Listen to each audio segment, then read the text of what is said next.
Mes amis, je sais que si vous visionnez cette vidéo, c'est que vous êtes des gens simples, étrangers au système et peu férus de politique politicienne. Et ça ne vous intéresse pas, hein.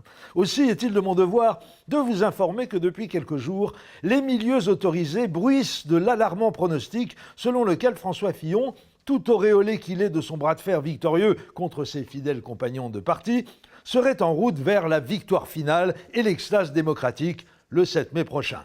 Les vrais experts de la chose électorale sont unanimes. Le matraquage et le séquençage des révélations ou pseudo-révélations du canard enchaîné ces dernières semaines ont fini par se retourner en faveur de celui qui était censé en être la cible et qui a eu beau jeu de se mettre l'opinion dans la poche en se présentant comme la victime d'un complot maléfique destiné à l'empêcher d'accomplir sa mission purificatrice.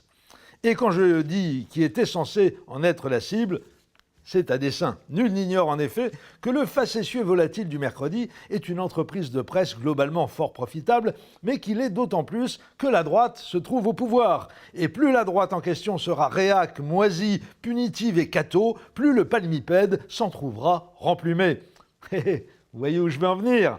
Eh oui, à nous, on nous ne la fait pas, les amis, on n'est pas des gogos. Pourquoi me fends-je de ce préambule en forme d'avertissement sans frais à tous les Machiavel aux petits pieds qui s'imaginent que nous allons nous laisser manipuler comme des bleus? Tout simplement pour vous mettre en garde contre le scoop anti-Fillon de la semaine que l'on doit cette fois au journal du dimanche. Le JDD nous révèle en effet que François Fillon s'habille depuis des années chez un tailleur parisien dénommé Arnis, tailleur spécialisé selon un professionnel de la mode dans le chic paysan et le style gentleman farmer.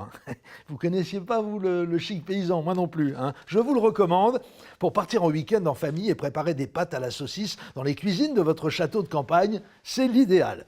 Le must du chic paysan chez Arnis, c'est la légendaire forestière. Une veste à col Mao de type garde forestier, créée spécialement pour l'architecte Le Corbusier qui avait besoin d'un vêtement chic et souple pour travailler. Chic et souple et tarifé à 4 950 € pièce. Le costume sur mesure étant affiché pour sa part à 6 500 € en moyenne. Le forfait comprend 3 déplacements d'un des tailleurs de la maison au domicile du client, dont un juste pour choisir le tissu dans les liasses d'échantillons. Pour ces 3 derniers costumes, le mari de Pénélope a choisi 3 teintes, bleu marine, gris et gris-bleu, un choix conforme au jansénisme légendaire de notre futur président. À 6 500 € le costard quand même. C'est là qu'on se rend compte que Macron est vraiment de gauche. Les siens lui en coûtent seulement 2 200. Eh oui, le chic paysan n'est pas donné. Il faut disposer au moins d'un salaire d'attaché parlementaire de François Fillon pour se l'offrir. Mais pas François Fillon. Lui n'a pas besoin puisque le JDD nous précise que depuis 2012, l'ancien Premier ministre s'est fait offrir pour 48 500 € de vêtements chez Arnis, dont 35 500 auraient été réglés en espèces.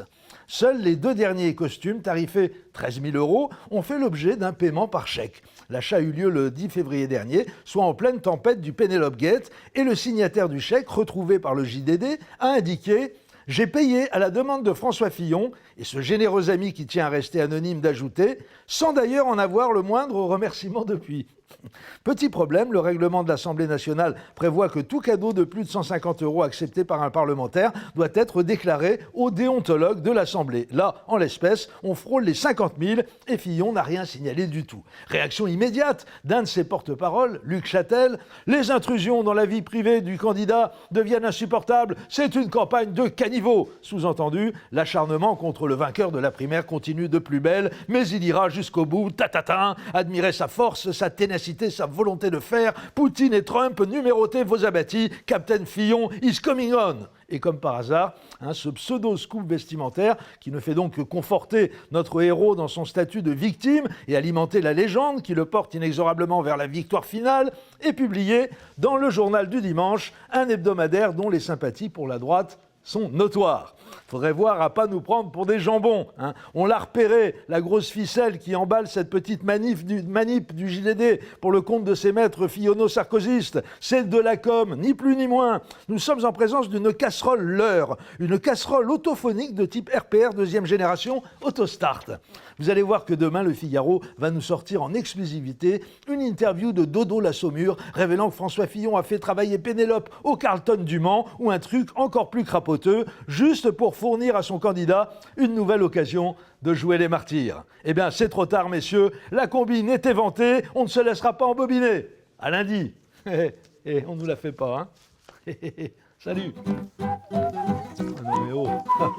Ah, je rêve.